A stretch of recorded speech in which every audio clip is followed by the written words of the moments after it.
Yo, welcome back to Alpha Omega University. I appreciate all of you. I sent out the pings for the stream a little late. I was busy right now, but it's okay. It's okay. We'll get some people on the stream. I already started, so listen, it's on time. All right, we're starting on time as usual today. I do gotta say, I made a mistake yesterday. I told you guys that we were gonna be doing the melee burst DPS today. I thought in the schedule we had it as melee burst first, but we actually have melee damage over time, so melee dot first today. So today we're gonna be talking about today's episode 16, melee dot, that's damage over time DPS. All right, so if you were here trying to look at the melee burst episode, I'm sorry, that's gonna happen next week on Friday. Okay, we're still gonna do it. It's not gonna be a problem, but yeah, it's here, give me a second. I'm still setting up some stuff here. All right, I'm good. So, yeah, we're still gonna do the melee burst episode, but that one's just gonna happen next week on Friday. So yeah, yo, Starlord, what's up, man? School's in session. Yeah. The ZvZ 101, ZvZ 101. All right. So, today we got melee dot DPS. Listen, I'll tell you guys something, man. Right now, everybody is so against damage over time. Okay, and I'll tell you the truth, it's not even just right now. It's like it's always been, damage over time has always kind of taken a back seat in ZvZ because it's not glorious, because it doesn't create highlights, right? It doesn't look cool. It doesn't look like it does a lot, right? But I promise you it does. Okay, I promise you it does. There are a lot of examples from the past, and most of the videos we're gonna watch today are from farther back, years ago and stuff. And the reason for it is because right now there's like almost no damage over time on the field at all. And by the way, when I talk about damage over time, I'm not just talking about halberd and that's it. Although that's what we're gonna focus on because that's the primary one, right? But there's a lot of other types of weapons that do damage over time that I didn't even include here, simply because there's been some changes. There was a change that happened back in January, and this episode started back in this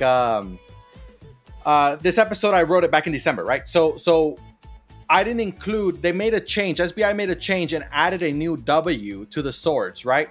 And I'll try to talk about it a little bit. I'm gonna type it up in here right now real quick, just so that I can remember to talk about it. But the Clarent Blade, right? The Clarent Blade, as well as the what is it, Kingmaker. All right, so I typed them up so that way we'll make sure we talk about those too. But essentially, SBI added a new W to swords, and that new W is like a little it does like a little bit of damage and it gives you a little bit of mobility, whatever. But that damage and mobility is actually pretty strong. Okay, and when you couple it with a low cooldown E, such as the Clarent or the Kingmaker, it actually acts very strongly like a damage over time. So those are kind of like honorable mentions here. But obviously we're talking about Halberd, we're talking about Infernal Scythe, we're talking about Great Axe, and Bear Paws. Although Great Axe is a little outdated now because of the way they changed it. It no longer ramps up the way it used to. So it's not as useful, but it's still considered damage over time. Bear Paws, it's damage over time because it creates bleeds as well, right? So that's what that damage over time is. Now, I want you guys to kind of expand your mind on this one, all right? I want you guys to think about not just what the goal and like what does how do I say this? What do all these damage over time weapons do? What do they bring to the table, right? When you assess any sort of weapon, any sort of gear, any sort of anything, and you start assessing it, you start to realize that there are some things that provide a lot to the table, and there's some things that don't provide much, right? Every single set of gear, every single set of weapon, whatever it is, they all provide something, and it's up to us to find out what the value of that something that they bring to the table is, okay? And if the value is high, then we can determine that it is probably something we should use, okay? Now, with melee damage over time, because it doesn't get kills, and it really doesn't get much kills, right? That's the truth. It doesn't get much kills. So a lot of people think, okay, well, it's DPS, but it's not getting kills. So then what's the point? Okay, here's what I'm going to tell you, all right? Just today, actually, I'm going to give you an example just from today. And Starlo says pressure. Yes, but see, pressure's a big word, man, right? I actually have a whole episode on pressure. I think it's like episode 20, 21, something like that. And I have a whole episode on pressure. Oh, you know what? It's not in the schedule because the schedule only goes to episode 19. I'm about to release a new episode soon. Sorry, not a new episode, a new schedule soon. But yes, you're right. It's pressure, but that's a big word, right? Because a lot of times people don't understand what pressure is. And that's why I had to make a whole episode just based on pressure.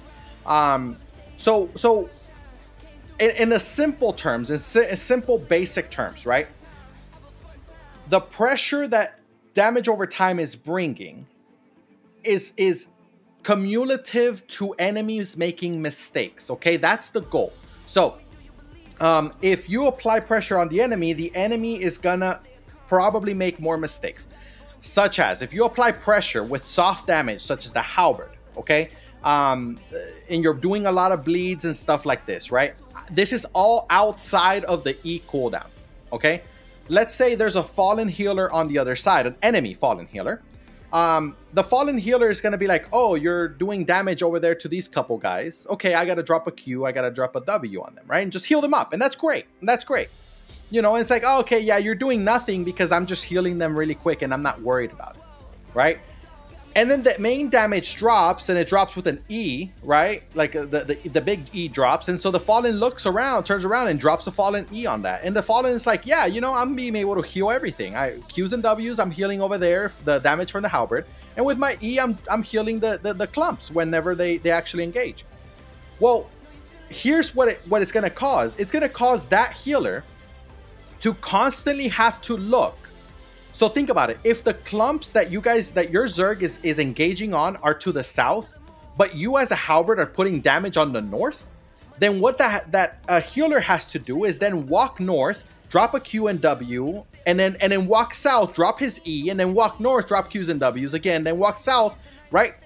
So what that does is that the healer is constantly having to move and shift positions where he's not thinking about where he should be standing in terms of his own safety, but rather he's thinking about where he needs to go to get the next heal in time before people start dying.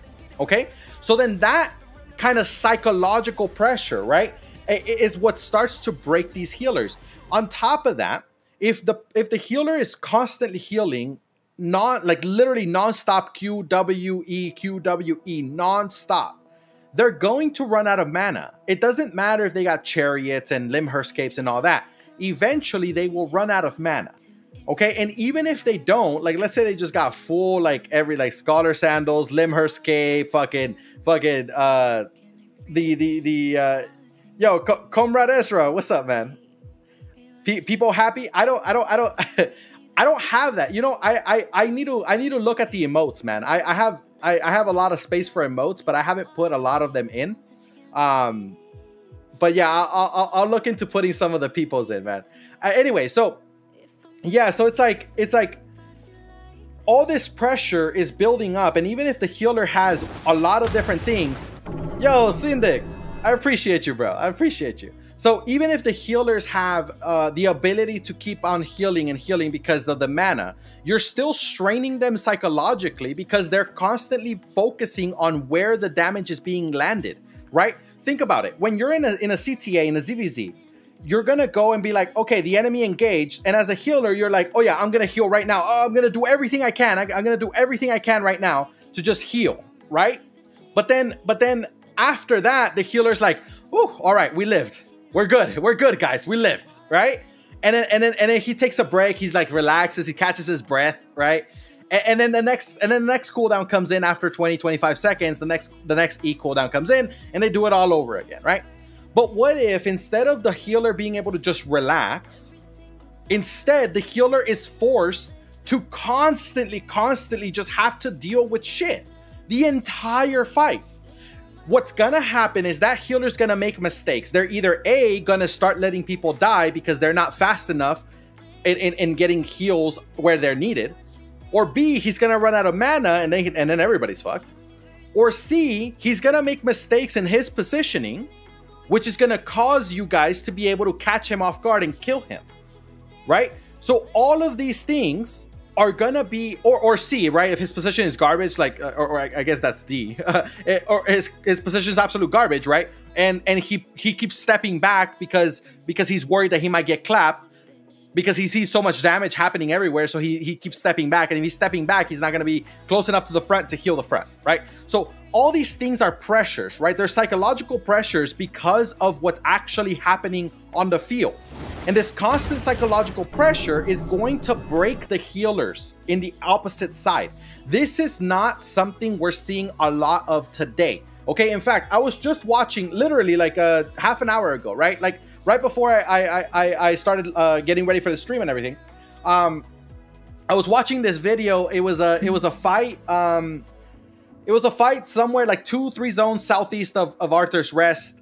This happened like 3 days ago, maybe 2 days ago. It was Escalation, Chicks, and Pora, and they were all fighting. It was a three-way, right? They were all fighting against each other. It was a great fight. It was a great fight. What I describe as unplayable in today's, it's not, Syndic. It's not, brother. It's not. It really isn't. It really isn't.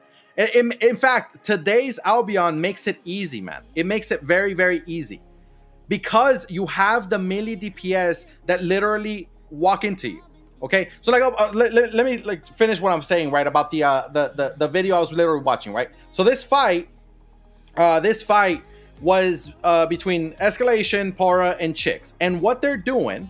Okay, what they're doing, yo, what's up, guys?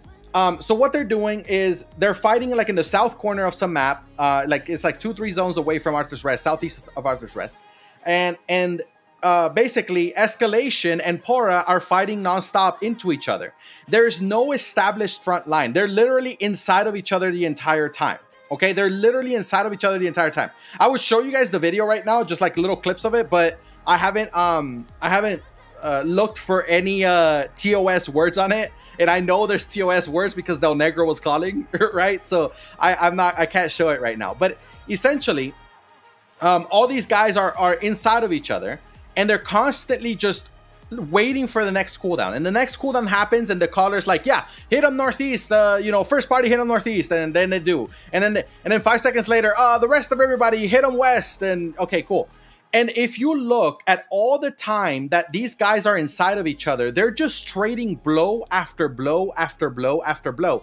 And the truth is that they're not getting a lot done, because every single time they hit each other, they both have defensives up and they save each other, right? So both Pora and Escalation are literally just dying one by one on every single engage, but then they're getting re-gear, so the fight isn't finishing, okay? Now, Chicks finally comes into the fight, and Escalation gets sandwiched between Chicks and Pora. They decide to try to run out through one side, try to push through Pora, and when they try to push through Pora, Pora just decimates them, right? And so what I'm saying is that they spent literally this was like 10 minutes straight of Pora and Escalation inside of each other, 10 minutes straight. And the perspective that I was watching the video on was a melee DPS. It was a I think it was a Bridal Fury. No, not Bridal Fury. Ursine Maulers. That's what it was. Ursine Maulers, right? So this guy, he was an Ursine Maulers, and the player was NGM2. We've seen a video of him before. We've done a VOD review on him. He's a great DPS player. NGM2. And so this guy is using Ursine Maulers, and the entire fight, all you see him do is run around. Yes, he drops his E. Yes, he uses his Q and W, but he's not actually putting much damage out, except for his E, but that's normal for every weapon, right? That's normal. Now, when I look at that, they're all clumped the entire time. They're all clumped into each other. If anybody in that entire fucking Zerg had bleeds that were just going off non-stop on people, because it's so easy, because they're all stacked on each other on purpose, yet they're not actually doing any damage because they have useless Qs and they have useless Ws that don't do much damage at all, right? So that's the point. Now, when I was talking about earlier, like, just earlier today, a few hours ago, I was playing arenas. I play arenas for like tomes, right? Essentially, because I hate fame farming. It's really annoying. So I just tome up using the tomes that I get from Arena. It's actually pretty good fame. So if you're looking for an alternative to fame farm, I mean, tomes is okay from Arena. Anyway, so I did Arena, right? I did Arena earlier, and I played Halberd for a little bit on Arena. And now you can say, oh, well, that's Arena. That's totally different. Listen, at the end of the day, damage is damage, right? And if you can put out the damage, that's all that matters, okay? So I went on an Arena, right? And in an Arena, all the people usually in an Arena are going to kind of clump into each other and all that stuff, right? So it's exactly the same thing that is happening in these ZvZs where the meta is melee burst DPS. Everybody's just stacked up onto each other, right? And in one of the arenas, in every single one of the arenas, I actually got top DPS, right? And I wasn't running anything crazy. It was literally Halberd, Hallian Jacket. I think I was running Scholar Sandals and Judicator Helmet, right? So nothing crazy. And so in every single one of them, I did top DPS. But it's like, okay, that's kind of expected because, you know, the quality of players on arenas are not like super high usually, right? So it's like, okay, that's kind of expected. That's fine. But in one of the arenas, like I actually got 70K. I got 69 actually. 69K DPS done in one arena, right? And the second highest DPS was 27K. You understand? So you cannot compare the numbers. It's insane. The amount of damage difference between those two numbers is huge. And what I'm saying is you can take that example and apply it into ZvZs today. Why? Because it's what we are seeing. We're seeing ZvZs where people are literally just standing inside of each other, right? And it's for a prolonged period of time. This is exactly what is happening. Like, look, watch the video we're literally watching right now, right? They're walking northwest, right? And then it's like they have people behind them. Now they're running northwest. This is a normal engagement. And let's see, are they gonna get engaged? Okay, they're engaging north. Look, now they're inside of each other completely. Now nobody's taking damage. Watch the video we're literally watching right now. Now there's the E damage, but look at everybody else, how clumped they are. Look at all the clumping, but yet nobody's taking damage except for E's. Now you have these stalker jackets and everybody's swearing by stalker jackets. People are coming up to me telling me, oh my God, stalker jacket's amazing, right? Stalker jacket's amazing. Look at all the damage it does. Well, here's the thing. The bleeds from damage over time weapons, such as the ones we're going to talk about today, they do exactly what Stalker Jacket does. The only difference is that they do it better and they do it for a prolonged period of time, right? I get so many people that tell me, no, this won't work. This won't work. Like right now, like Syndic just told me, he said, what I'm describing is unplayable in today's Albion. Here's what I'm going to say, right? Back in November, when I was arguing with people and telling them everybody has to start running Siege Bow, right? Guess what people told me? They said, no, it's not going to work because demon armor. It's not going to work because, you know, the resistances. It's not going to work because it's too slow. They would tell me it's too slow. Now we have bomb squads running fucking Siege Bow because it's fast enough for Siege Bow, right? I always get these people that tell me how wrong I am about the things that are just not doable, quote unquote, not doable. Right? And it's wrong because these things are doable and they are exactly the exact counter that we need right now because everybody's clumping like hell. Melee damage over time DPS is exactly the counter to the current meta, right? I mean, I can go back. I used to preach on Enigmatic, right? I talked about that before when we were one of the first two episodes. I talked about, I think it was the first stream we did, right? I talked about how I even showed you guys a clip where I was telling people, hey, look, Enigmatic is great, right? And then people literally laughed at me on the interview that I showed you guys, right? They were literally laughing at me because of me pushing Enigmatic. And nowadays it's like, oh, Enigmatic's fucking king, right? Enigmatic's fucking king, right? So that's my point, right? Daggers plus Stalker Jacket bypasses focus fire protection. Dots build focus fire protection. Either way, it still has the focus fire penetration. You still get focus fire penetration. They all build focus fire They all, every damage, every tick of damage, you can auto attack somebody. It's gonna build focus fire, right? That doesn't stop people from running Demon Fang, right? Where you go and hit them. It also doesn't stop people from running builds that are literally like meant to flood people. When you're flooding people, you're stacking the focus fire protection. That's literally what you're doing by flooding people. So Venerancer, FFP is focus fire protection. It's basically the more people that hit you, the more defense you have against future people hitting you. Yo, Banana Banjo, I appreciate you, man. I appreciate you. Your name's a little long for the thing, but it's okay. It's okay.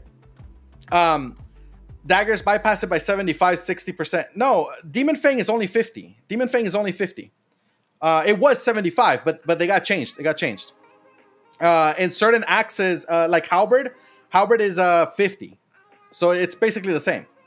It's basically the same. That's why I'm saying, like, listen, I'll put it this way. Bridal Fury, right? Bridal Fury, a lot of people say it sucks. But you know what? It has 75%. Yet Demon Fang has 50%, right? So my point is that focus fire protection is not the issue. That's really not the issue, right? That's the point. Is there a cap on that? There is, but the cap is like really, really high, Venerancer. Basically, the cap is like, if you're getting hit by a shitload of people, you're gonna die no matter how much defense you have. Like, yeah, but it is capped.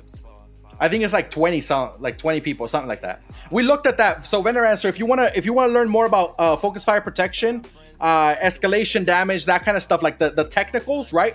I made an episode 12. You can look on the YouTube channel. You can scroll down on Twitch. I have the YouTube link there. You can just subscribe there and look back. I have episode 12, I believe it was. It was settings and ZvZ mechanics. That's what it's titled. So I encourage you to watch that episode because I talk about that extensively. Yeah. So, but yeah, it is a very important episode, man. Those are the technicals that everybody has to know. Anyway, so that's kind of like my rant on melee damage over time and how people all push against it, right? And listen, I am not new to people pushing against me, right? I have literally said about many weapons before, right? Heavy mace. I've used it for years, man, and I've used it for years in ZvZ. Heavy mace with Hellion Hood. I've used it for years, man, right? And now suddenly it's like everybody's running heavy mace with Hellion Hood. Okay, I'm not saying it's because of me. I didn't push it. I didn't push it. I've pushed other weapons. I've told people like, you should run this, but like heavy mace with Hellion Hood, I didn't push it. I just played it because because in my opinion, it's like one of the best D-tank weapons that has literally ever been made in the game. Okay, but my point is, I'm not new to people disagreeing with me. The thing is I have had a lot of people that have disagreed with me, and then eventually it turns out that I was right. Right now, I'm not saying I've been right with everything. I used to think demonic was a lot like very powerful before they changed it, right? I used to think demonic was very powerful and that it should be used more. But then they kind of gutted it where they made the shields no longer apply as heal, right? And so things like that kind of screwed up the potential that demonic had. But the demonic was a useful option before that change, right? Either way, it never became a meta. It never became a big thing, right? So I've been wrong about things for sure. I've been wrong about things. I'm not saying I'm perfect in everything. But here's the thing. When I look at the technicalities of the game, and I look at the meta right now, the meta being melee burst DPS, the clear-cut direct counter answer is melee damage over time. It just is. It's just a direct counter, right? Unless you're gonna write a full-blown kite comp, but that's a little harder to like how to play, right? Melee damage over time is a little easier, and they're doing your job for you because they want to flood you, right? Like I said, I've seen it a lot. I've seen it a lot. I just saw that fight with Escalation, Pora, and Chicks earlier, and Escalation literally got wiped like 5 times in that video, right? And so they kept coming back, and they kept dying to the same things, right? So what I'm saying is melee damage over time is very, very important. Okay, a Stalker Jacket works because damage over time works, not because it's just that the Stalker Jacket's great. No, it's because damage over time is very, very important. And if you're not gonna make a whole Zerg with damage over time, I'm not even saying that. All I'm saying is you gotta add at least a couple of these to your Zergs, and you're gonna see the difference that you're gonna have in controlling the fights. Venerancer says, I think Dawn Song is extremely powerful for castles territories. What do you think? I think Donsong is being slept on, man.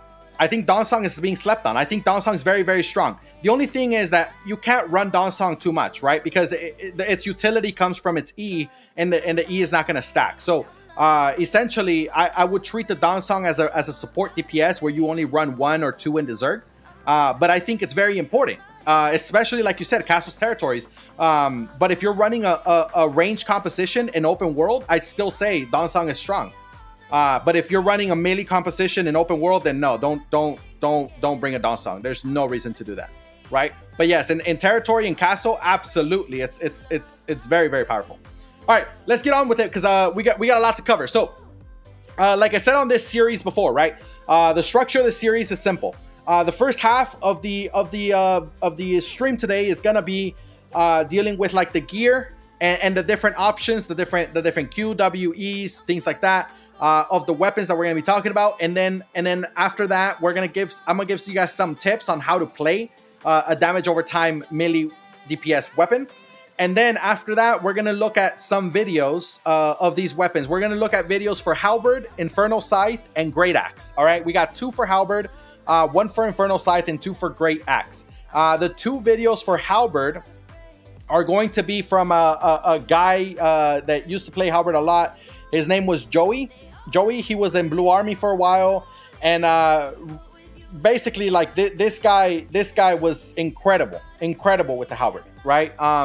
But yeah, we're gonna be looking at a bunch of other videos, so that's for later. So if you guys have any questions at all at any point in time, whatever we're talking about right now, or any questions in general, drop them in the chat. I am looking at the chat, so I will respond. Make sure you guys drop a follow if you like the content. Subscribe if you want to. Subscription, you don't have to. It's free, but it does help me bring the content to you guys, because I don't bring the content to you guys for free. It doesn't, there's some things I gotta pay, so you guys help me pay those things so that I can continue bringing the content to you guys, and that way you guys can keep learning every day together. All right, so the weapons, like I said, is Halberd, Infernal Scythe, Great Axe, but we're also going to talk about Bear Paws, we're going to talk about Clarent Blade, and we're going to talk about Kingmaker. All right, because those are all weapons that can be damage over time melee. When it comes to range, I don't have an episode for range damage over time because there's not a lot of damage over time ranged weapons. However, one of the weapons that can fit that role is the Great Frost. The Great Frost just got a slight buff to the E, and the damage now is actually it's in the conversation for potentially being useful as a damage over time weapon. Although it doesn't do bleeds and things like that, so it's not gonna do as much damage as something like a Halberd, but it can still be useful, right? It's kind of like more of a skirmisher poke type weapon. But anyway, that's basically the only one I can think of that is a true like damage over time weapon that's ranged, and even then it's still subpar compared to the melee. So that's why we're only gonna focus on these melee weapons. So the first one up is Halberd. Halberd is the classic, right? Halberd is the classic. So with Halberd, you're gonna want to run the Q bleed, which is the AoE Q, the second one, not the third one. The third Q is great for like rooting and all the extra things that it does. It's great. I really like it, but it doesn't stack bleeds as well as the second Q does. The regular old school like AoE Q, it just doesn't. Okay, the second Q stacks bleeds much faster in a large area. The W, what you want to run is internal bleeding. I know a lot of people run the other one. I think it's like Infernal Blades. I think it's called Infernal Blades, something like that. It's the last W. That one is not as good as Internal Bleeding. Internal Bleeding is the better one. It's the second to last W for Halberd. And again, it's all about making sure the bleeds are constant on the enemy and spread as much as you can. The E, you want to, like, the E, obviously, you don't get to choose the fucking E. But essentially, the E is useful to spread the bleeds on people. So, also, it has a low cooldown, so you're able to continually spread that bleed.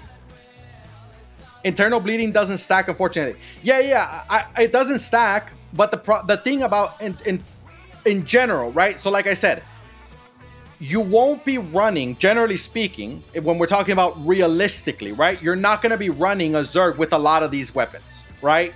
If you're going to run a full-blown like melee damage over time Zerg, then yeah, you're going to have to take things like that into consideration.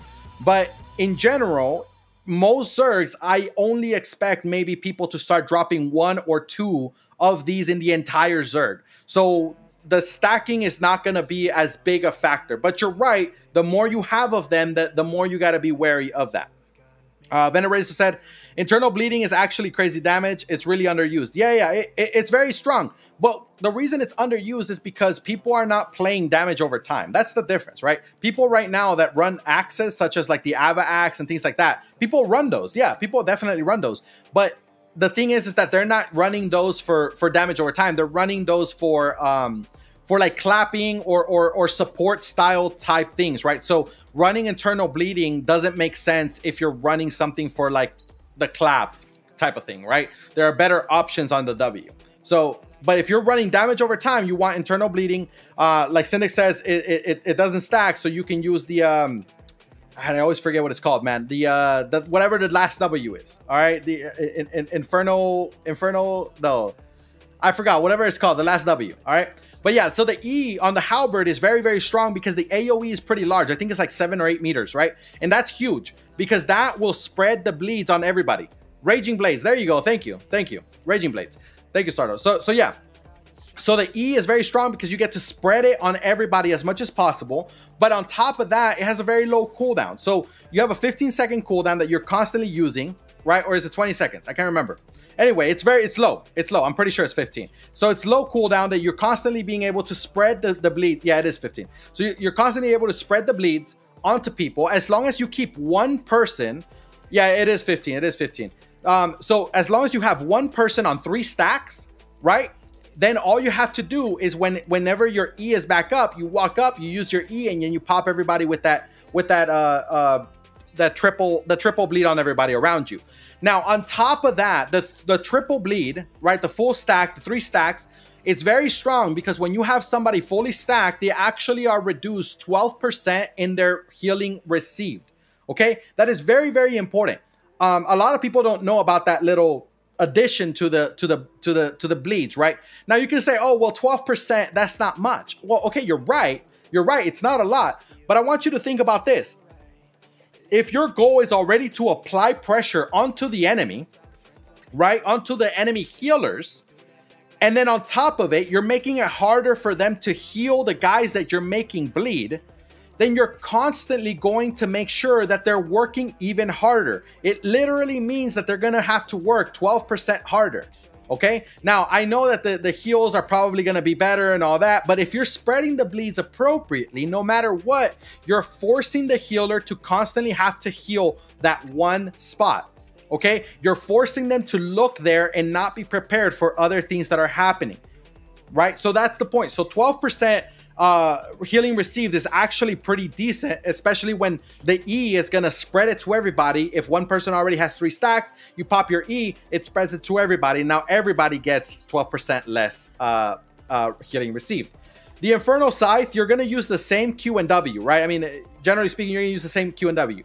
But the Infernal Scythe is a little more of a burst type weapon, okay? The Infernal Scythe is strong because it kind of acts like a bloodletter. It's kind of like a finisher type weapon. And I know a lot of people like it.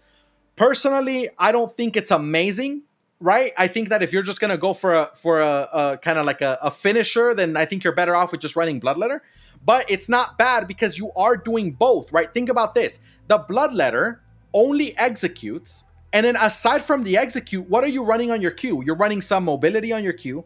On the W, you're usually running the dash or you're running the throwing blades for whatever reason, right? So Bloodletter doesn't really have any pressure damage. It literally only works and it only is useful when you're gonna go and execute people with the E. Now, the Infernal Scythe, on the other hand, with the second Q and the internal bleeding W, what you're gonna be able to do is you're gonna be able to stack bleeds on people as much as possible, which is causing damage over time. And on top of it, you still have your E to be able to drop damage on a clump.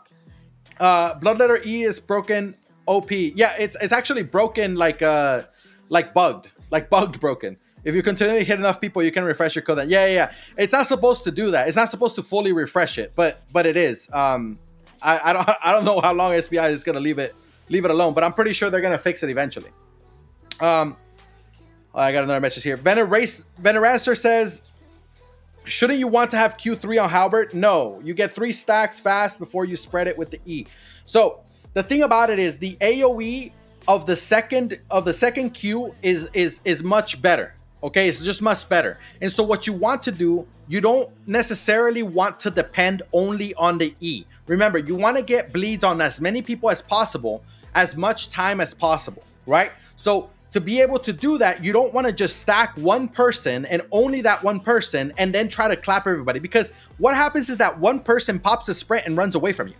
Then suddenly you lost the person that has the 3 stack Q, and then you can't spread bleeds and you got to start all over again, right? So you want to make sure that you have as many targets bleeding as possible, so that way you have multiple targets to spread from. You don't want to depend on just one person. This is why having the second Q is better than the third. But don't get me wrong, when it comes to utility, the third one's better.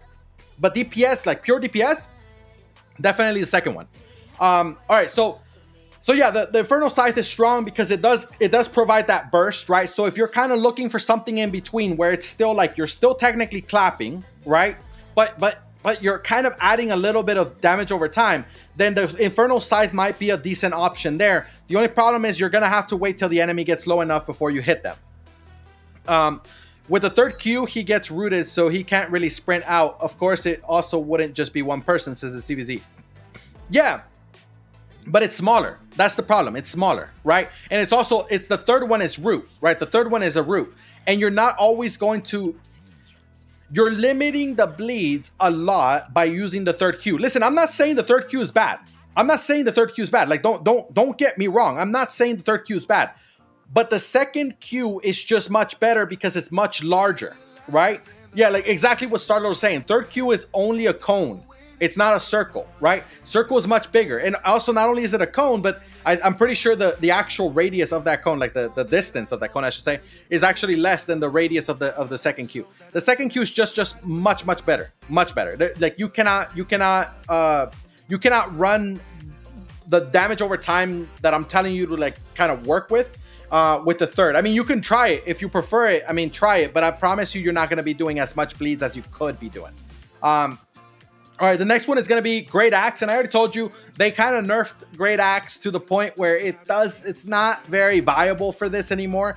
But I have to include it because it does still provide a level of bleeds, but it's kind of like how I said earlier about the Great Frost, right? The Great Frost, it's decent, but it's not great. So that's kind of where the Great Axe is right now. It's, you use the Q and W, the same thing, so that you have that, and the E ramps up, but it just doesn't ramp up like it used to, so it's not as good. The Bear Paws is another one, right? So the Bear Paws also has a bleed on the E. So unlike the Halberd spreads that bleed in a very large area. The Bear Paws is going to give a bleed in the area that it hits. Also, the E from the Bear Paws it hits harder, right? So it's a bigger burst. Okay, but you're still gonna run the first Q or the second Q and the last W or the second to last W, the internal bleeding, and it's still gonna be doing that damage over time because again, the damage over time mostly comes from the Q and W, but then the E is gonna be a little bit bursty. So there, those two options right there, the Bear Paws and the Infernal Scythe, are two options that are damage over time, but they kind of work a little bit with today's meta of bursting. Okay, so if you have like you have a caller or a guild leader that is just a non-believer in Halberd, then maybe try to convince them about Infernal Scythe and tell them, or Bear Paws, and tell them like, hey, look, it does a little bit of burst. You know what I mean? Like, I don't know, try to sell it to them that way, whatever works for you. All right. But if they don't like those, then this is why we're going to talk about the swords, because the swords are kind of a new entry to the damage over time kind of genre, I should say. Let's call it a genre, right? So the damage over time, Claret and Kingmaker, okay? Here's the thing. The Q on Claret and Kingmaker doesn't do a lot of damage. However, it does give you a speed boost, so it allows you to kind of stay on top of the enemy, and that's very useful for trying to constantly do damage. The thing about the Q, the AoE Q, is that it doesn't actually limit your mobility very much. So you're actually able to stay mobile and keep on queuing. That's very, very important for survivability, but also for positioning. So With the Clarent Blade, you have a low cooldown on the E.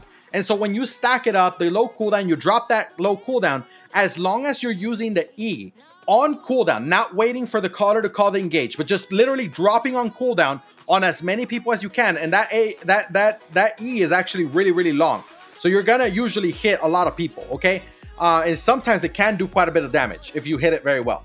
But either way, okay, the Clarent Blade E is a very low cooldown. And if you're using it on low cooldown, constantly staying on the face of the enemy with something like a Hellion Jacket, and we'll talk about that in a second, but essentially you stay on the face of the enemy the entire time and you're using your Q, it's a little bit of damage, but it adds up. And then on top of it, with the W, there's a new W for the swords. I forgot what it's called, all right? But you guys can look at it. It's basically, it gives you mobility. It's the new W, gives you a little bit of mobility, but also it hits the enemies around you like 3 times. It's like an AoE around you, okay? So that W actually does a pretty good amount of damage. Blade Cyclone, is that what it's called? I'll trust you, Starlord. I'll trust you. Blade Cyclone. Yeah, so Blade Cyclone, it's actually pretty strong, right? The mobility is barely any. Yeah, it's true. But that mobility is actually important. And the reason it's important is not because it allows you to move like closer to the enemy or anything like that. But it's important because mobility for damage over time weapons that are melee is very, very important. If you have, say, something like a W that forces you to have a stand time, or forces you to have a cast time, or forces your guy to just stop while it drops it or whatever, right? That is extremely detrimental to damage over time weapons, okay? So damage over time weapons is very important that they stay on the move. Right now, the mobility is not very quick, but it is something, and that is useful. Now, the damage it actually does is decent. It's not great. I'm not going to tell you it's great because it's not, but it's decent. It's decent enough where you can use it and actually go and put out decent damage, again, as long as you're using it on cooldown, right? Just like the Halberd Q, just like the internal bleeding W from the Halberd, you're gonna be using them as much as possible, right? So that's the same mentality you have to have with these swords. Use your E, use your Q, use your W as much as possible. They all have low cooldown enough where you're gonna constantly be dealing damage to the enemy, and I promise you, when it comes to damage over time, you're gonna be doing a lot of it with the Clarent or with the Kingmaker. Now, the Kingmaker, if you have a caller or a guild leader who is you know, very opposed to you trying any of these things, then what you can say is at least let you try the Kingmaker, okay? If they don't believe in the Halberd, they don't believe in the Infernal Scythe, the Great Axe, the Bear Paws, the Clarent, at least they will believe in the Kingmaker. And the reason for it is because the Kingmaker is technically a burst weapon, right? I mean, the E is technically a burst weapon. Now, what I will say though, is that the Kingmaker, because of its low cooldown, if you run it with like a pork omelet, all right, you're gonna have even lower cooldown to the point where you can just use your E as clapping non-stop and play it as damage over time, as opposed to playing it as clap only, as burst, okay? So Kingmaker has the versatility to be able to play as either damage over time or burst, and it's up to you how you decide to use it. You can hold your E until the clap, until the clump, and then drop it on there, right? Or you can just drop it on cooldown with like a pork omelet, and it's gonna be like 17 seconds, boom, you're clapping non-stop. And I promise you the amount of damage you're gonna be doing is gonna be a lot. It's gonna be a shitload, right? So again, you know, you can kind of work your way in there little by little, right? First try out the Kingmaker, then maybe you can try out Infernal Scythe or Bear Paws, Clarent Blade. Then eventually you can get to the Halberd. Now the Halberd, out of all of these, is gonna be the one that deals the most amount of raw damage, right? Raw damage as in damage over time, okay?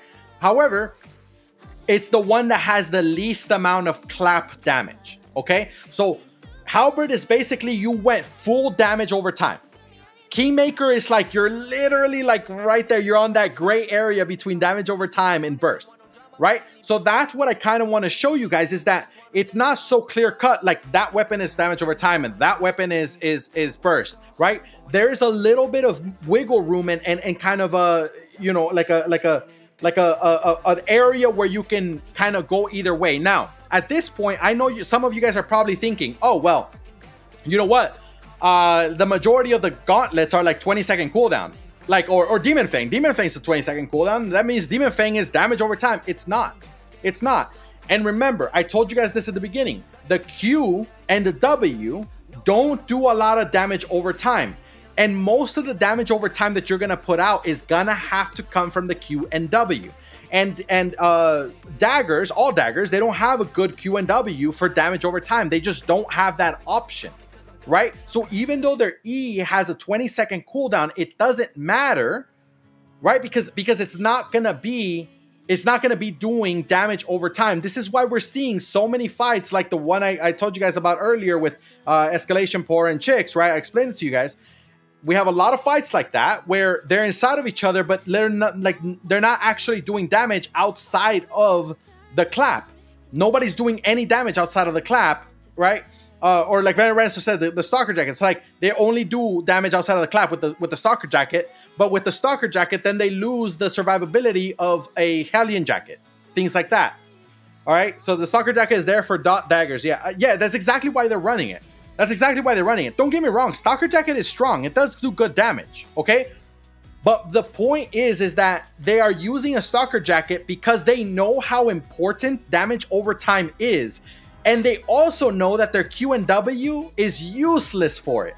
This is why they're sacrificing survivability, which is a Hellion Jacket, for damage over time, which is a Stalker Jacket. This is exactly the reason. Whether they know that's the reason they're doing it or not doesn't matter. That's exactly what they're doing. Right? They realize that damage over time is important, but they are not willing to change their weapon in order to do it. So instead, they sacrifice survivability. Now, what does that sound like? Think about it. Back in the day, so many people used to run Royal Hood and try to run and like, yeah, I'm going to go and be clapping and yeah, all this stuff, right? With Royal Hood. Woohoo! Right? And it's like, what we would all laugh at those people because yeah, every once in a while they get a good clap, but not all the time. Why? Because those people were sacrificing survivability for more damage, right? So here we have the same example with Demon Fangs running Stalker Jacket. They're sacrificing survivability for more damage because their choice in weapon is a poor choice. That's the problem. Their Q and W boost the Stalker Jacket damage for even more damage over time. Yeah, but the Stalker Jacket doesn't last a very long time. Right? The Stalker Jacket doesn't last a very long time. And if you really pay attention, most of the time people use Stalker Jackets, they don't stay inside of the enemy the entire time. Why? Because they don't have the survivability to be able to stay inside the enemy for a prolonged period of time. They play Pure Mist to compensate for removing their Hellion. Yeah, but that's a jacket, right? That's a jacket. If you're talking about the jacket, then that's a jacket, right? Unless they're running like some other thing on the helmet or something. But it's like they're basically what I'm saying is a lot of these DPS right now in today's meta is they're very glass cannony, right? And but here's the thing. Here's my point. Okay, here's the actual point that I'm trying to make. Okay, when it comes to melee damage, when it comes to damage over time in general, when it comes to damage over time. Everybody says it doesn't matter, right? Everybody says it doesn't matter. But yet, we see a bunch of people sacrifice survivability in order to add damage over time. So how can you marry those two? How can you say, oh, damage over time is not important and it sucks and it's not that useful, but yet you're going to go and be like, yeah, we need it really bad, so therefore we need to get rid of some survivability for it, right? That doesn't make sense. It doesn't make sense. So therefore, the actual reason is that damage over time is important. And that's why it's so important that people are willing to sacrifice their own survivability in order to have damage over time on the field. And what I'm saying is if you add a few of these weapons, just a few, maybe one per party to start and see how it goes, right? You add just a few, add a halberd or an infernal scythe or a clarion blade or a kingmaker and tell them to play as legit damage over time. You're gonna see that the amount of control those people have in fights is gonna be huge, especially because other Zergs are not used to dealing with damage over time weapons. They're not used to dealing with it because they haven't had to deal with it for a while, right? So that's the point. Now, let's move on to the armors real quick. So the armors that you're going to be using with these melee damage over time weapons, right? Because we're talking a little bit about armors right now. We're talking about Stalker Jacket and stuff like that. So the armors you're going to be using Some people like running soldier armor with these. I never liked it because soldier armor is more for like a burst, right? Also, it's very unreliable. Like, how many times are you going to get hit, you know, and how stacked up are you going to be and things like that. So yes, you have more defensives, or because you're technically wearing plate, but the damage you're adding, this doesn't make sense. It's not huge. Okay. Like, it is huge if you full stack it, but it's not huge in the sense of over time, over the entire fight, you're not adding a ton of damage because it's short-lived, right?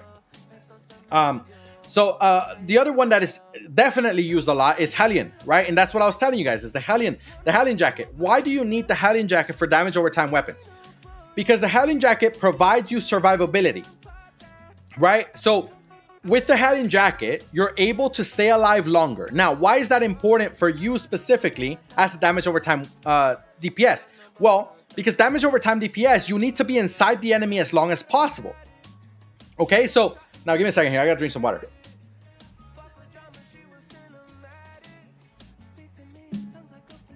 Gotta stay hydrated.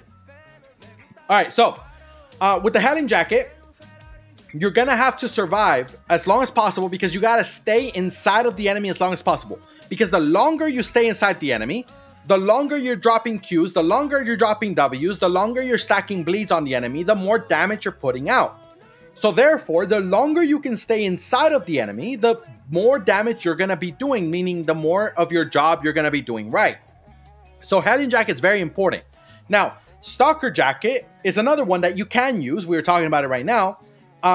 Because it does a lot of damage. It does provide a lot of damage, and it is kind of damage over time, although it's only like, what, 8 seconds, something like that. So it's like, it's not really like over a full length of time, right? It's only damage over time while you're using it.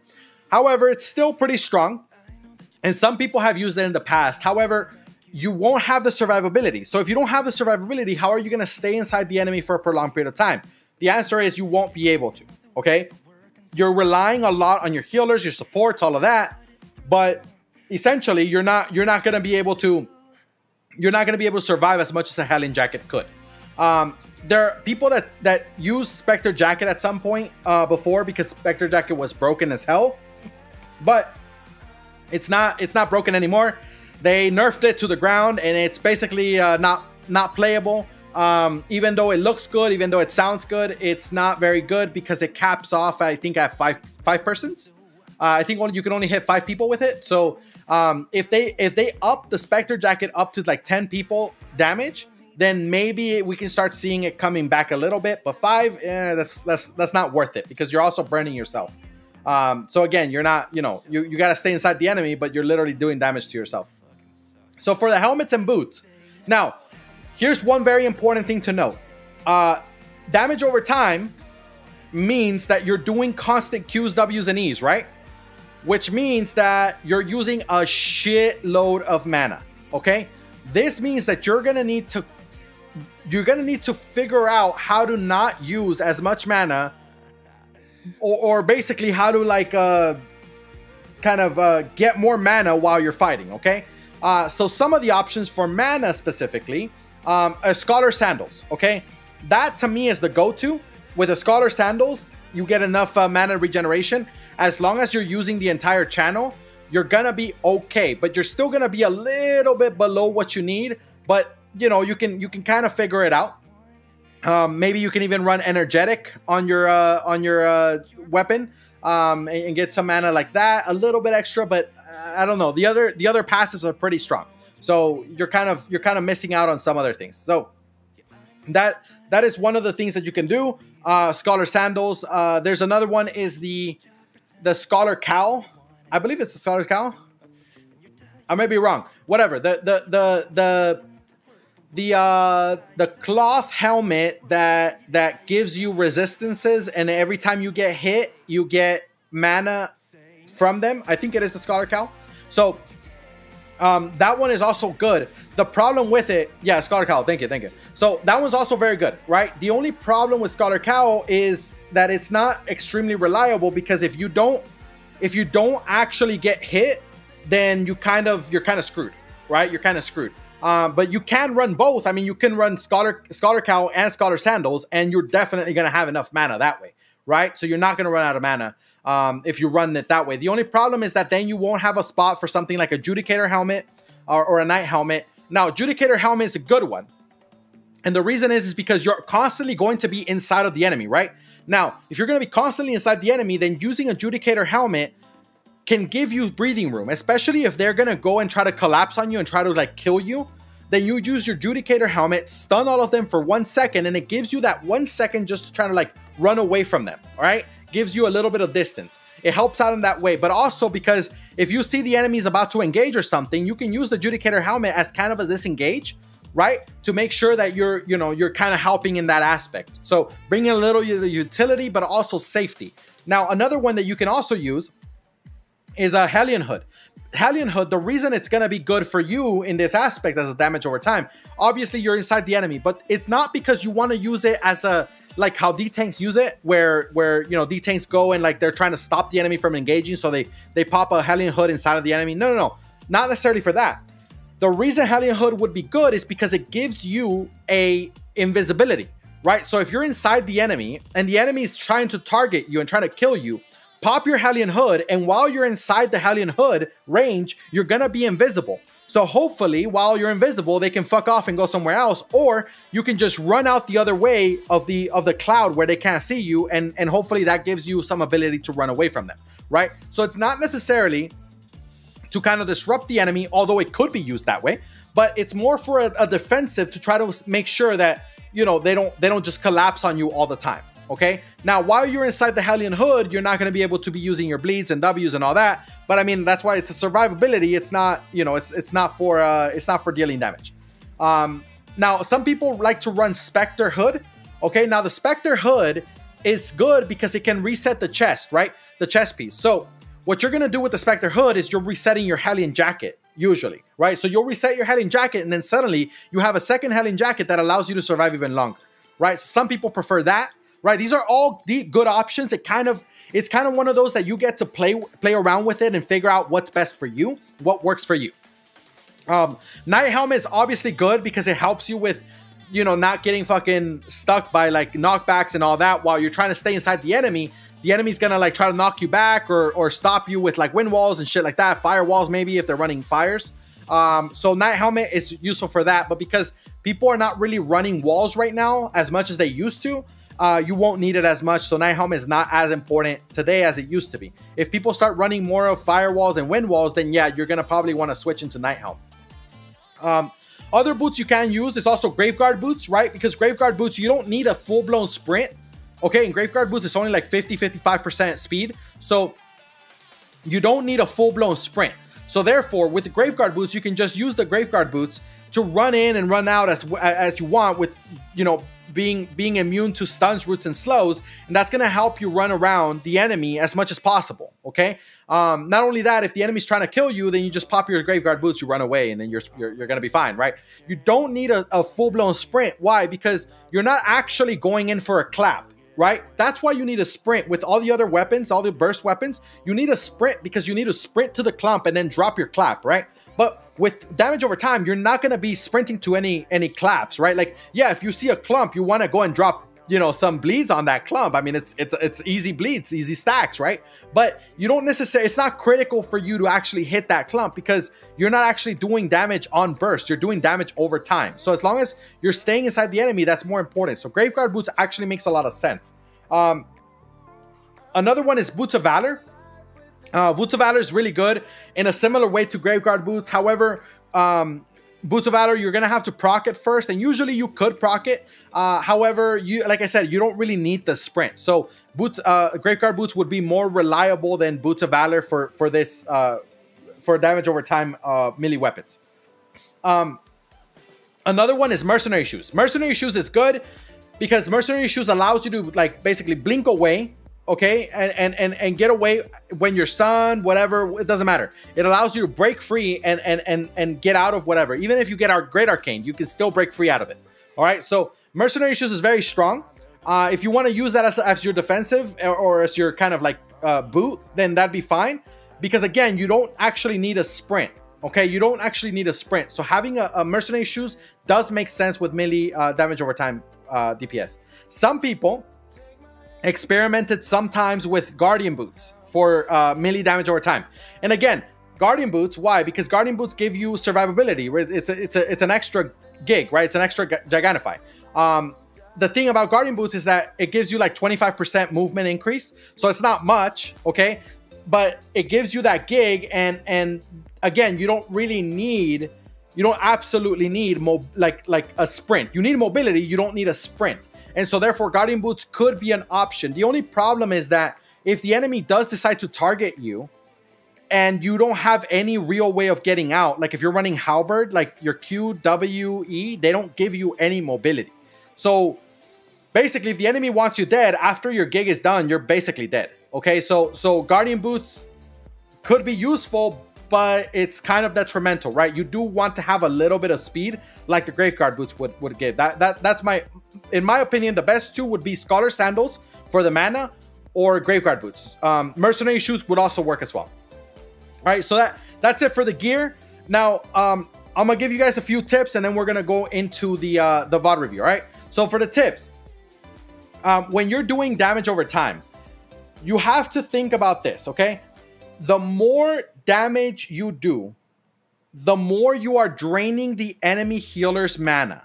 Okay, so you're actually trading your mana for damage, and that damage is being traded with the enemy healer's mana. Okay, so you're trading your mana for the enemy healer's mana. All right, that's the way you got to look at it. Which means what? If you have mana, you better be using Qs, Ws, and Es as much as possible. You cannot go and wait around and be like, oh well, we're just chilling, we're just looking. No, man, get moving, be proactive, stay in the face of the enemy. All right. At the same time, if you're inside of the enemy, okay, you want to try to identify soft targets. So when you're inside of the enemy, don't just throw bleeds on whoever's in front of you. Try to actually go and stack bleeds on people like healers or people like supports, okay, especially the clothies, because they're going to take more damage, right? So the more damage you can put out, the better. And if you're stacking your bleeds mostly on clothies, then that's even better than stacking them on tanks. I'm not saying don't stack on tanks. I mean, stack on everybody, right? You want bleeds on everybody. But if you actually can look and identify these soft targets, such as healers and supports, then get some bleeds on those people, because it's going to be more beneficial for you that way. All right. Now, remember, your kit, your gear, right? Your gear gives you survivability. Make sure you use that survivability to annoy the enemy as much as possible. Okay. You want to stay inside the enemy as much as possible. You want to be so annoying that they cannot ignore you. You want them to be so annoyed that they literally are not looking at your Zerg, but rather looking at you and trying to deal with you. Okay? So as long as you can stay alive inside of them and constantly keep doing whatever you're doing, auto attacks, Qs, Ws, whatever you're doing, okay?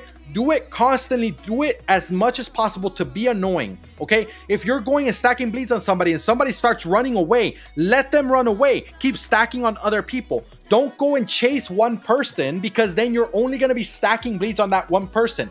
Don't chase kills. That's the biggest thing. Don't chase kills. It might look like, oh my God, that person's like 100 HP. I can finish them. It's like, no, it doesn't matter, because listen, even if you do try to finish them, you're most likely not going to, because remember, you are damaged over time. Okay, you don't actually have anything that's actually going to do a decent amount of damage. I mean, if they do have like 100 damage and you have your E up, then every single one of your E's is going to do some amount of damage, right? So then yeah, clap him and kill him, right? But don't go chasing him alone, because then you're only going to stack bleeds on him and not on everybody else. You have to think, the more people have bleeds at all times, the more damage you're going to be putting out and the more annoying you're going to be to the enemy. Okay, so that's the point. Now, another thing is play aggressive. Okay, play aggressive. Why? Because if you're playing aggressive, you're walking into the enemy, you're pushing them, you're making sure that they don't ever feel safe.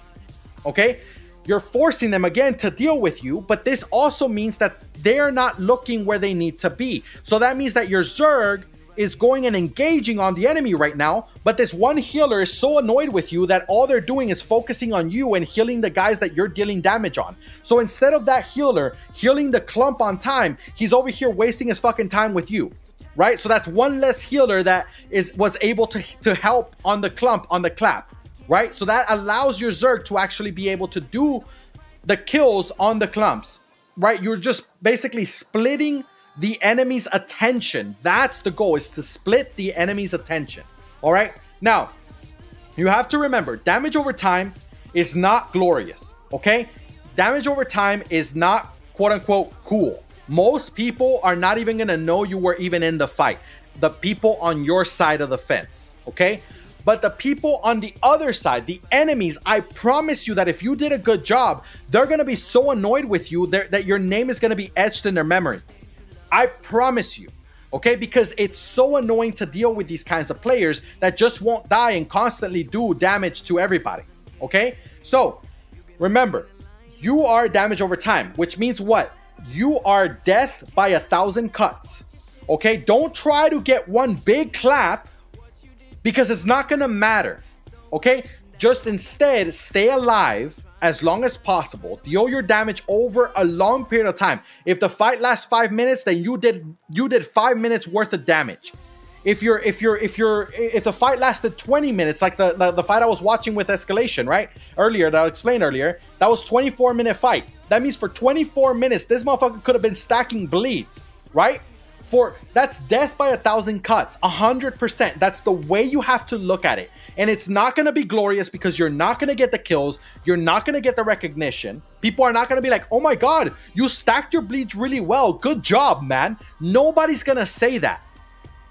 And this is exactly why damage over time is not in the meta, because it's not glorious. But just because it's not glorious does not mean it's not important. I'll put it this way. For a very long time, for many years, no one ever gave a damn about disengaged tanks.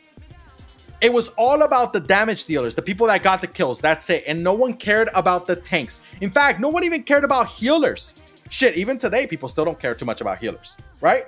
But the point is that the roles that are so critical and important to the fights are usually the ones that are not glorious, okay?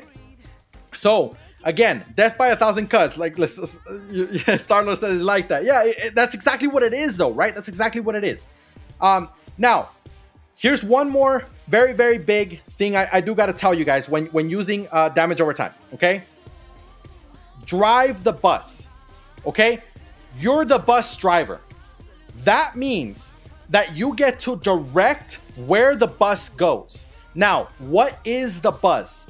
The bus is the enemy Zerg. It is not your Zerg. It's the enemy Zerg. Okay? How do you drive the bus? How do you drive the enemy? How do you force them to walk in the directions you tell them to? Well, if the enemy is, say, northeast of you, right? Well, if they're northeast of you, you want to kind of push them north so that they lose that east angle and now they're fighting north to south, right? So if you want to push them north, then go to their far east, on their far, far, far east, and then put your bleeds on those guys on the far east. And you know what's going to happen is those guys are going to back up because they're annoyed by you, right? They're annoyed with your fucking bleeds and the fact that you don't die. And they can't full-blown just clap you because usually you're not going to be standing in the middle of everybody else. You're trying to play the flanks. And so you're playing the flank and you're constantly stacking bleeds on the side. So right there northeast of you, you stack them on the east. It's going to force them to back up. And when they back up, guess what? You're starting to squeeze them together, right? They're going to start squeezing together at the flanks. And they're going to start shifting their position. Now, suddenly, they lose the east angle only because of your bleeds. And now they have only north to south. And your Zerg is that much better because of it, right? Or, think about this. If you see a choke on the minimap that's like northeast of them and the enemy's northeast, you can walk them into that choke, right? So then what you do is put pressure on the angles that they can use to try to run away. So therefore, if there's a choke northeast and then there's like the open area to the northwest of the enemy, then the enemy has a better option to go northwest than to go northeast. So that means that you go and stand northeast and stack your fucking bleeds on anybody who decides to walk northeast. I said northwest, right? So, and then go northwest and stack your fucking bleeds on anybody who decides that they want to walk northwest, because that's the free angle for them to go out there, right? So therefore, here, give me a second.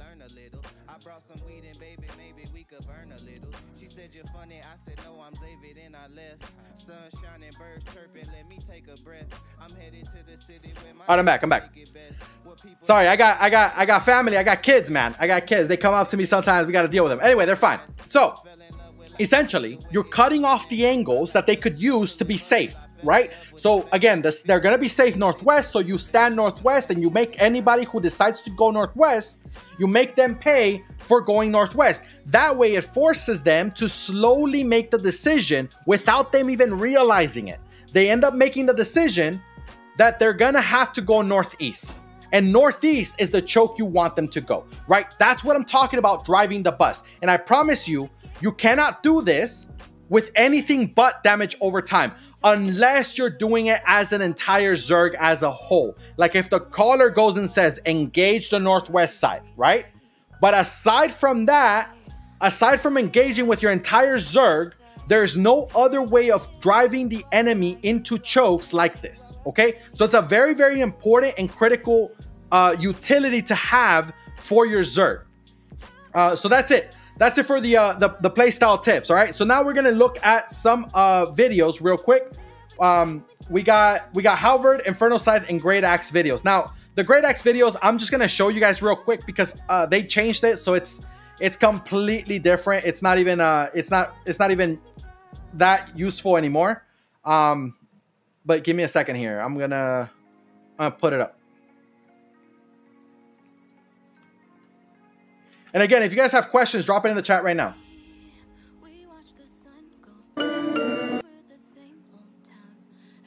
All right, so we got here this video here. So this is Joey, right? Now, I'm not gonna put the sound because they got music and it's copyrighted music. So I'm just gonna let you guys watch. But I want you guys to pay attention to the amount of damage he's doing here, right? Okay, so he's a halberd, and let's see his kit here. So he's a halberd, Hallian jacket. He has scholar cowl, right? And I'm pretty sure he's using like the refreshing sprint here. Okay, he's got an omelet and he's got resistance potions. Let's see the amount of damage that he's able to do on his own in this fight. So here he's stacking bleeds, right? He's just spreading them around. He uses W. Look how he's inside of them. Nobody's doing damage to him. This is literally, by the way, this is literally the exact way it would be today. Why? Because nobody's fucking doing damage over time at all. Nobody has useful Qs and Ws. So that means that you can be inside of the enemy doing this the entire time, right? Now, again, it's not glorious. It's not going to be like, oh my God, look at this clap. Whoa, right? It's not. But it's important for you guys to understand how much damage he's putting out. Look, all those bleeds on all of those people. This is something that you don't get to see from any weapon that only has burst. Right? Now, here comes the burst damage, and he's still inside of them, still stacking bleeds. And he is getting kills. Right? He is actually securing kills on his own. Now, I'm gonna put the sound a little bit later because there's a part I want to skip. But after that, I'll put a little bit of sound. Hopefully, it won't copyright restrict me, but it's okay. We'll see.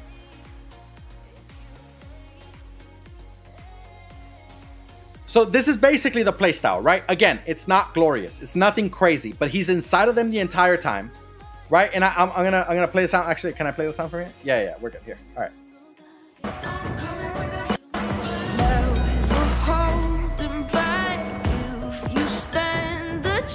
One more shot to dead. One more shot to dead. Come on. Nice damage. See all those bleeds, right? All those bleeds. I'm gonna rewind it a little bit. Nice damage, Joe. Come on. The AR is fighting them now. Get ready, boys. They're turning here. Yo, get ready, boys. Nothing. 5, 4, 3, 2, 1. Into the backline now. Into the backline now, boys. Into the fucking backline now. boys. In you go, boys.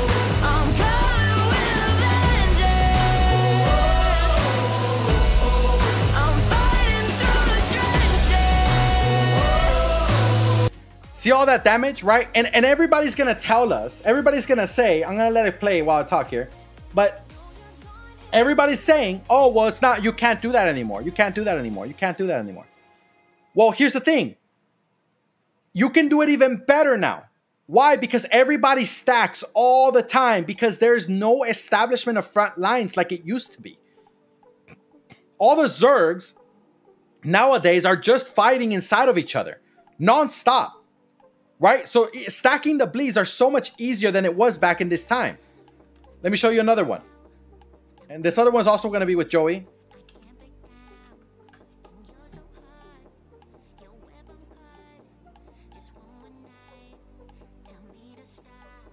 With zombies marching to the grave. All right, so he's just stacking bleeds here. He's stacking bleeds. Now, I think they lose this fight. I think Blue Army loses this fight. But look, you see that guy, Ren Gracie? Let's see how much damage got put out on him. He's right here, right? Look, and he's already stacking bleeds on. He already has 3 bleeds. But let's start it from here. He's got, what is it? Like 80% HP, maybe 90, 85, something like that. Because no one else is hitting him, right? Nobody else. He's right here. Oh, okay, all right. He got a fucking soul scythe on him, and I think someone pierced him. Look at that. He's below 50% already, right? And this was all literally with literally just staying inside of them, doing damage, while everybody else, look at the Northwest, everybody else is passive, doing nothing, and he's just stacking damage on all these guys here. And again, people again will tell you over and over, you can't do this now. You can't do this now. It's not the same because of this, because of that. It's not true. It's not true. They were able to do it back then. They're still able to do it now. There are things that are different, and that's correct, but it doesn't mean that this is literally unplayable now. It's not. So basically, this is the playstyle, right? You're just inside the enemy at all times. You're using your survivability. You're constantly stacking the bleeds, okay? He's using his Qs, his W, his E. Everything's always on cooldown. All his damage is always on cooldown, right? Now, at this point, it's like his own Zerg is getting run down, but he's still in there doing damage, right? He's still in there doing. Look at this guy. Look at this guy. This Vertigo Saint, right? On his own, Joey literally brought him from 100% HP to 60% HP. Actually, that's like 50. And he's still walking away bleeding.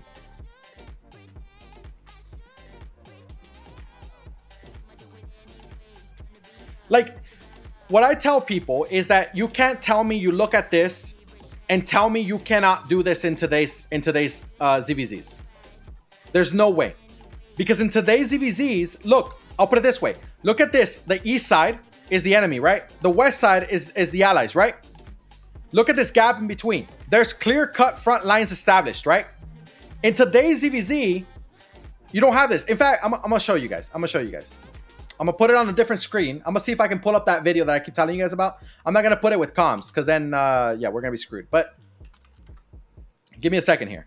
I'm gonna explain to you guys, just by showing you the video, of how basically everything is happening. Just have to find this video. 12 UTC.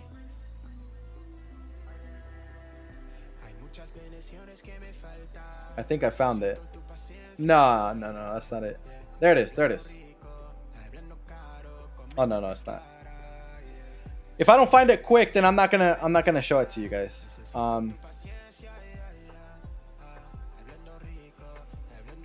I got it, I think. Wait, was it today? Or yesterday? Was it yesterday?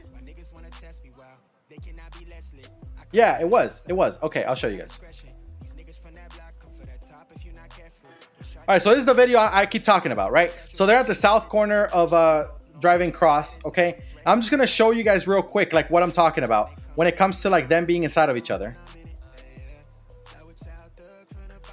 Like, watch this. Look, there's reds everywhere and there's allies everywhere, right? They're just inside of each other. And watch what NGM2 here is doing. He's walking. There's no Q, there's no W. And by the way, he's walking inside the enemy, right? They're all inside of each other. He's at the same HP this entire time. 3601 is his HP. He literally has not changed. Okay, he drops his E. Okay, that's great. Oh my gosh. And then now he's doing QW. Okay. And now what? Now he walks away. Now he's channeling. not taking much damage at all, just walks around, right? Tell me you can't fucking stack bleeds like hell in this fucking meta. Tell me how hard it's gonna be to do that, right? The only damage he's taking is literally from claps. It's literally from engages. That's it. And then he drops a Q, he drops a W, and then he just walks away and does nothing for a long time. And by the way, I'm not shitting on MGM2. I'm not. He's a great player. I already talked about him before. He's a great player. The problem is that the shit that people use are useless Qs and useless Ws, and this is exactly why you have this fuckfest where everybody's inside of each other, yet nobody's taking damage except for the E's. Outside of the E's, nobody's taking damage. Look at this group over here on the west. Nobody's taking damage. Unless there's E's being dropped, literally no other damage is happening. Every once in a while, you'll have stalker jackets running around, right? So just imagine if you had a halberd right here in this scenario. Look how many people you can drop bleeds on, just like the videos I was just showing you with Joey, right? That's my point. This is exactly what I'm talking about, right? Now let's go back and let's keep watching the other videos, because we got a couple other videos to watch. We got an Infernal Scythe video here.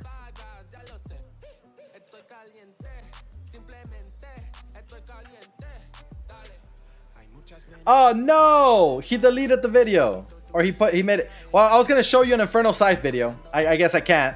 But let's look at some OG Great Axe video, I guess. Sometimes people do that, man. They put videos up and then they end up deleting them or something.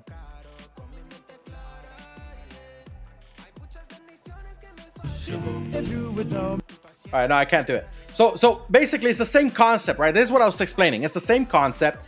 You're inside the enemy, constantly dealing damage on them constantly, right? Now, the Great Axe was like basically ramping up much faster than it is now, so it's not really playable anymore, okay? But the concept is there. You go inside the enemy, you're constantly stacking bleeds, you're constantly stacking damage, okay? Now, with the Great Axe, you had a little bit more of a burst type on the weapon. And this is something that you can see a little bit more with like the Kingmaker, right? Where the Kingmaker has a useful burst, I should say, a burst E, okay? But you see there right now, we just saw a clip where he has the infernal jacket, or what is it called? The spectral jacket. Let me see. Let me check. Yeah, Spectre jacket. Yeah, he used the Spectre jacket, right? Again, the Spectre jacket is, you can no longer use it because it's not very good anymore. If SBI went to change it and make it like hit 10 people instead of 5, then it could possibly start to see some, but maybe it has to have its damage increased a little. I don't know, but 5 people is just not. It's just not worth it. All right. So again, he's inside the people. He's using his Qs, his Ws, but he's trying to get out, and it's like you want to just stay inside the enemy as much as possible. Right? And again, I want you guys to pay attention. These fights are old, right? These fights are older. I want you to pay attention. Look, here's his front line on the east, right? The enemy front line is on the west, and they're backing up east, and you see how they're not inside of each other? So playing this style of damage over time was actually a lot harder back then than it is today. Because in today, like we saw the video of NGM2 just now with Escalation, right? We saw the video, they're literally all inside of each other. It makes it so easy in relation to the way it was before.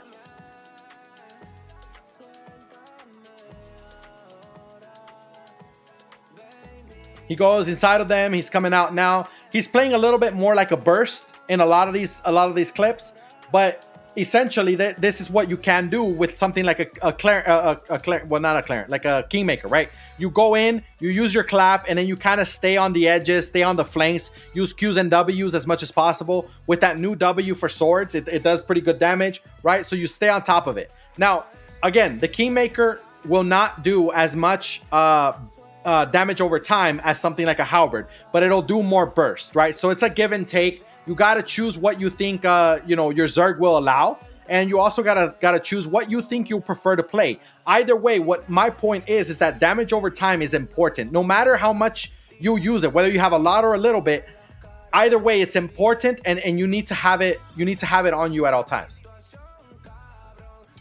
All right, so that's the end of that clip here, and I got one more for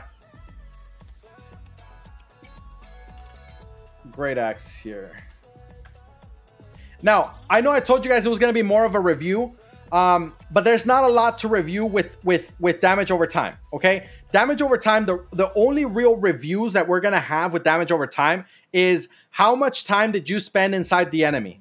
And that's it. Now, here's the thing too. I can't find too many good videos on damage over time videos, okay? Why? Because it's never really been played too much in the game. There are some guilds that have played it extensively for some periods of time, but you need to have a lot more people playing it. Why? Because not everybody posts their videos. Especially back in the day, people didn't post videos as much as they post now. So finding videos that I can actually use to like review every individual step is a lot harder than it is to find something like a burst weapon, because that's what everybody plays and that's what everybody posts. So he's walking back, right? He dismounted basically inside of them. They're trying to catch. He's using Stalker Jacket now, right? This other guy. Stalker Jacket, he uses his W, his Q, and his E. Right here, he's sprinting in. And he's using it as burst here, right? But think about this. He's standing here. He can just walk straight west. Now, he's not using the right W. He's using it as a burst. He's playing burst. But if he walks west here and starts stacking on them with the Q here, he would be able to put a lot of bleeds on these people. Now, you can say, oh, well, you don't want to because they're about to counter and kill you. Yeah, that's right. But if you walk past this choke, the enemy's going to engage on this corner here, on this little clump here. They're not going to engage down here, at least not as much. So if the enemy, I mean, if the enemy has a lot more numbers than you, that you don't want to go inside of them, right?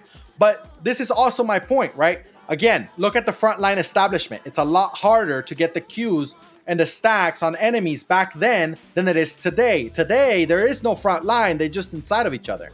So it makes it very, very easy. So here comes another clap. And look, again, he can go deeper and he can start stacking on people southeast here. So he's playing a lot more bursty here.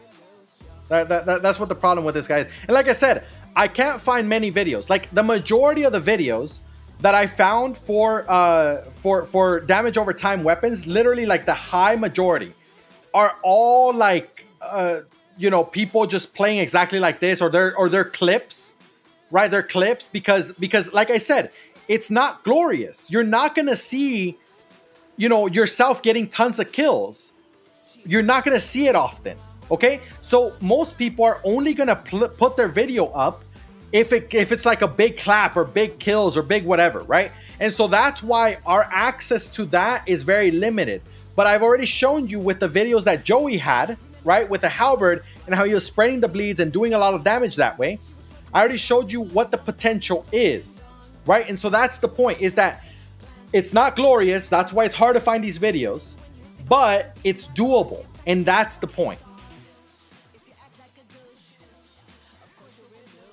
All right, so I'm gonna let you guys keep watching there while I close it up, because that's all we're gonna be doing. Here, let me see. Let me make sure we got nothing else. Yeah. Now there is a lot of videos. There's a lot of videos for Kingmaker. There's a lot of videos for Clarion.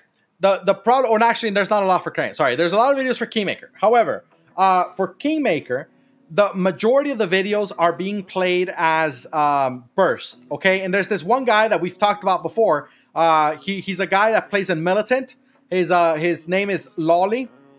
Now Lolly is the king of Kingmaker, right? This man is amazing with the Kingmaker, right? I get videos of him all the time, man. This guy is insane with the Kingmaker.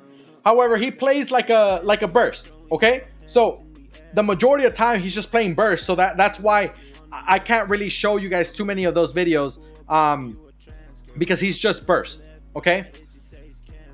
Starlo says, just wait, you will see some soon from Dougal for Edge. Hopefully, I'm gonna go merc with my halberd. It's amazing, man. It's amazing, and it's something that is very needed in the Zergs today. I want you guys to think. Back in the day, this is really the difference, okay? Back in the day, we used to see Zergs that would run range DPS Zergs, and nowadays all we see is melee, right? But the range DPS Zergs that we would see back in the day were all Zergs that had siege bows and brimstones as the primary center of the Zerg, of the DPS Zerg, okay? Now, brimstones and siege bows both had good Qs and Ws that did damage over time, right? Or at least was able to put out a lot of damage on a few people, okay? Now we see the melee Zergs running things like Demon Fangs and things like, you know, the gauntlets, okay? The daggers and gauntlets. And if you look at both daggers and gauntlets, they don't have Qs and Ws that actually do a lot of damage. So therefore, the difference between then and now, I think this video ended here. Let's watch this one. So the difference between then and now is that back then, even though it was ranged DPS, there was a lot of Q and W damage, a lot of soft pressure. That's what I call it, soft pressure, right? There was a lot of soft pressure, a lot of damage over time that was being put out because of the choice in weaponry, which was siege bows and brimstones primarily. Nowadays, we're having a lot of daggers and a lot of gauntlets, and those two things don't have good Qs and Ws that do a lot of damage over time. So therefore, what we're seeing now is a majority of Zergs that don't have much, if anything, of damage over time. Today is so bursty that they completely forgot about damage over time, except for the Stalker jackets, and that's it. Now, in that video that we were watching earlier with Escalation, I told you guys that they got wiped like 5 times, right? Now, they got wiped like 5 times, but I do gotta say this. If you notice in the video, if you decide to watch it on your own or whatever, I'm not gonna play it again, but if you guys decide to watch it on your own, you're gonna notice that Pora is running a lot of Stalker jackets, and Escalation is not running as many Stalker jackets in that fight. So the difference is that Pora is running damage over time as well as burst, whereas Escalation is only focused on burst. Okay? And then they go and wonder, whoa, we're dying. It's because we keep getting flanked. And yeah, some of it was the caller's fault. Some of it was the players not doing great or whatever, right?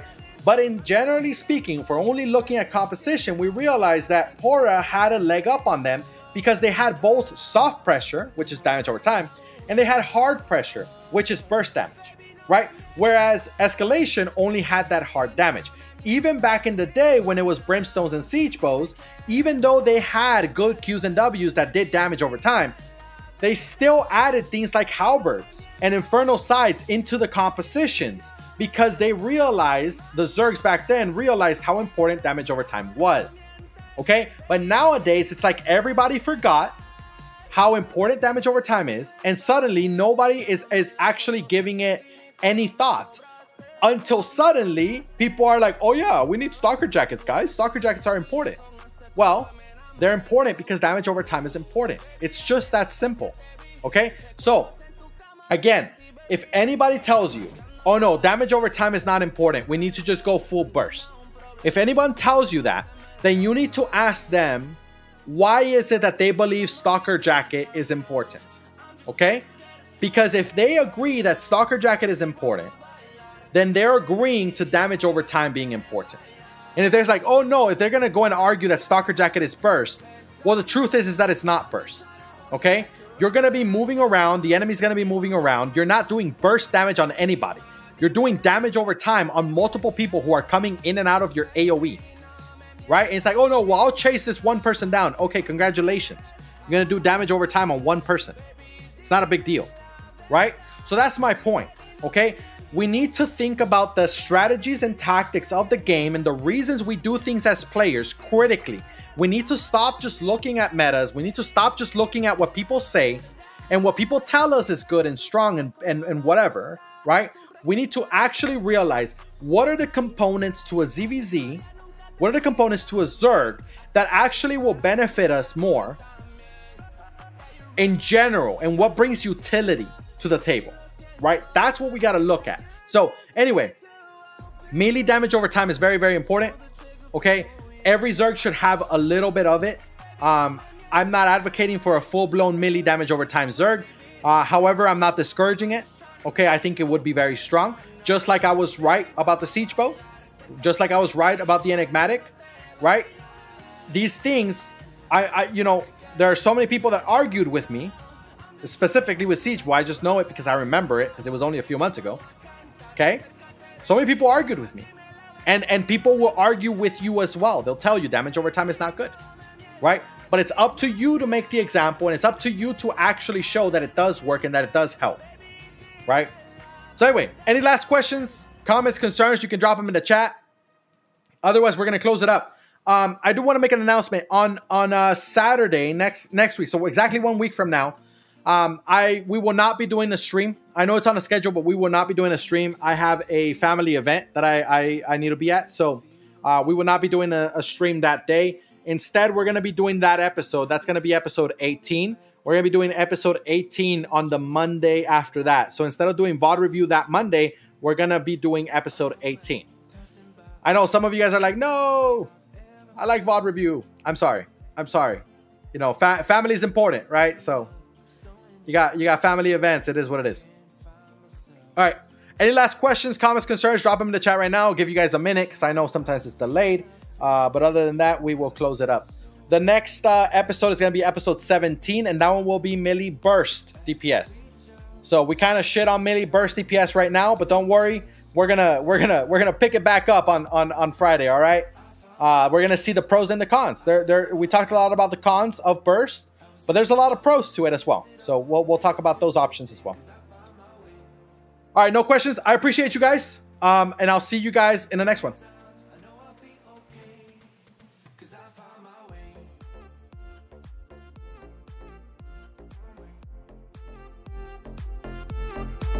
I found